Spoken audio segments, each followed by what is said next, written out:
Hello, Attorney Gemma, mahayong buntag. Ma'am, no, makita ta sa Miso Radio karon. So ma'am, una sa nala mo pangutana, what make you decide nga dani mo sa Maribohok karong adlaw mag medical mission? Actually, ang nagpili gid ani, ang nag-scout is ang muang ICTSI Foundation. Kami Mindanao Container Terminal gatabang lang mi sa kuan bitaw, si tawag ani sa legwork. Normally ang among ginapili kada tuig is katong far-flung barangay kay sila man gid ang kinahanglan bitaw gid tabang sa mga tambal. Later na yung mga bot nga mga doctors kay napoy free consultation. So napilian na mo ang Maribohok kay medyo layo magid na siya no, sa sentro sa Taguluan.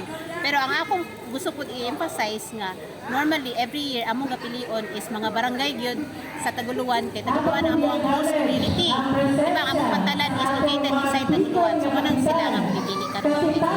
So always man siya ma'am nga matag August 9 sa tuig. No, not dili siya always nga August, pero every year gyud kada kid mig medical. Is it once a year? Depende lang sa ang amo ang convenient nga bulan. Pero dili siya always. Pero every year na gyud. So ma'am, mensahe nimo ma'am ilabi na gyud sa mga katawhan sa lungsod sa Taguluan. Kami nagpasalamat sa suporta ninyo sa among company which is MICTSI, and pwede mo mag-expect na this will not be the last.